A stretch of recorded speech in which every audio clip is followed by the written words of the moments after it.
प्रणाम, नमस्कार, जय जोहार।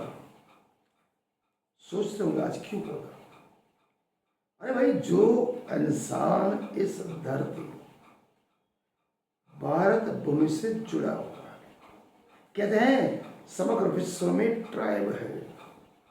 ट्राइब का मतलब आदि जाति, आदिवासी, मूल निवासी, बहुजन, द्रविड़, असुर, राक्षस, काले चमड़ी वाले और अनार्य। इतनी बड़ी उपलब्धि दी जिन्हें 5000 साल से शिक्षा एवं स्वास्थ्य, कहने का तात्पर्य बुनियादी सुविधाओं से मरहूम रखा गया। कुत्ते, गधे, घोड़े से भी बदतर उनके साथ अमानवीय व्यवहार आज के 50 साल पहले तक चल रहा था, आज भी चल रहा है। और इनके पुरखे शारीरिक और मानसिक गुलामी में दल दल कर घुट घुट कर जिए और मरे। कुछ 10% लोगों ने इस भारत भूमि के राज किया, आज भी राज कर रहे हैं।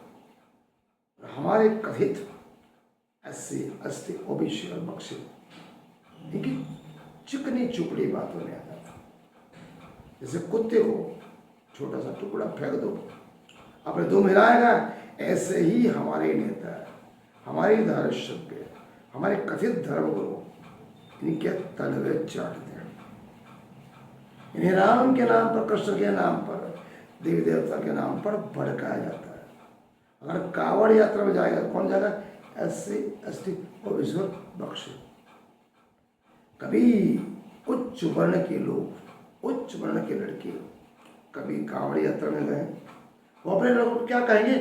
पढ़ो लिखो और आगे बढ़ो। गुजराती में कहते हैं भणो सो तो बनसो, पढ़े हुए तो बड़ा बनो।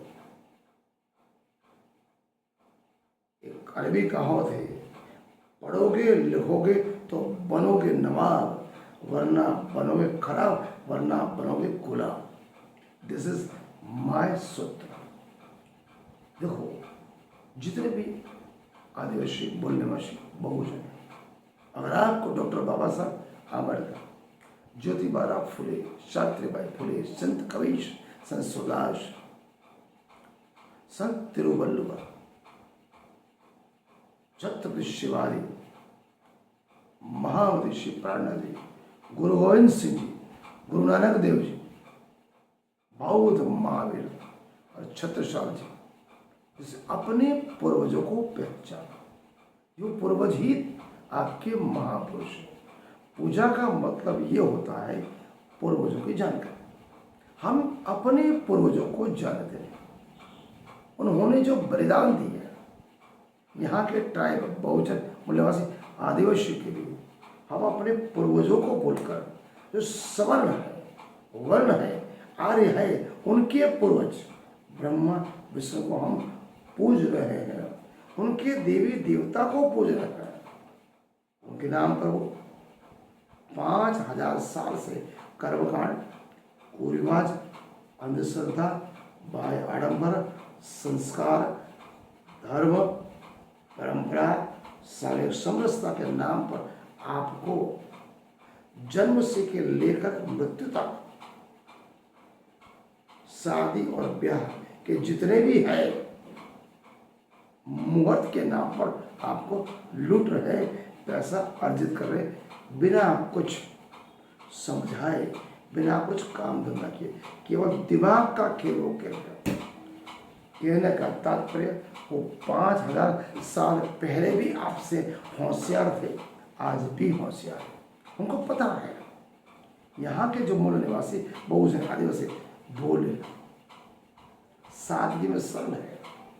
उन्हें किसी को नड़ना, किसी को परेशान नहीं करेगी, उनकी खून में ही गद्दारी है। इसलिए मेरे प्यारे बहुजन, उन्हें साथी समझता हूँ, बाबा साहब आम्बेडकर ने जो शिक्षा का अधिकार दिया है, उस अधिकार को समझो, बंधारण को पढ़ो। बाबा साहब आम्बेडकर ज्योतिबा राव फुले की गुलामगिरी पुस्तक को पढ़ो, अपने महापुरुषों का जीवन चरित्र पढ़ो, तर्क मनन और चिंतन करो। बाबा साहब आंबेडकर ने मनुस्मृति जलाई, ये पहले उसे समझा, कंठस्थ किया, मन किया, चिंतन किया, उसके बाद जलाया। अरे वो जलाने से क्या मतलब? वो उनका धर्म ग्रंथ, धर्मशास्त्र है, उनके भगवान का है। तो इतना अगर वो 10% मनुस्मृति धर्म ग्रंथों उनका सर्वश्रेष्ठ धर्म ग्रंथ गिनते हैं, उनके 50 गिनते हैं, तो उसमें कुछ तो होगा ना, जिनके बल बुते पर आज 5000 साल से आपके ऊपर वो शासन कर रहे हैं, उसको पढ़ते क्यों नहीं, चलाते क्यों? उसको आपको भी सर्वश्रेष्ठ मानना चाहिए। उसके बल बुते तब ऐसी क्या व्यवस्था उन्होंने बनाई जिसके ऊपर यहाँ का 90% इंसान उनका गुलाम बना रहा और आज भी बन रहा है। तो उसको तो स्वयं पढ़ना चाहिए, समझना चाहिए, ताकि पता पड़े कि आपके लिए हजारों साल पहले क्या लिखा था, क्या नियम और बंधन बनाए। उसी में आज आप श्राप के नाम पर, आशीर्वाद के नाम पर, स्वर्ग और नरक के नाम पर फंसे हुए, उनमें आप निकलना नहीं। तो मेरे प्यारे बहुजन, मिलनवासी आदिवासी, मनुस्मृति ग्रंथ को पढ़ना हमारे लिए बहुत ही बड़ा आवश्यक है। किसी को पढ़ो ना पढ़ो, पहले उसको पढ़ो, तब पता पड़ेगा। तो बाबा साहब आंबेडकर, ज्योतिबा राव फुले, सावित्रीबाई फुले, गुरु गोविंद सिंह, गुरु नानक देव जी, प्रभु प्राणनाथ, कबीर, छत्रसाल जी, छत्रपति शिवाजी ने क्यों लड़ाया की, शाहजी महाराज ने क्यों शिक्षा व्यवस्था बेहतर बनाई। नमस्कार, प्रणाम, सत श्री अकाल।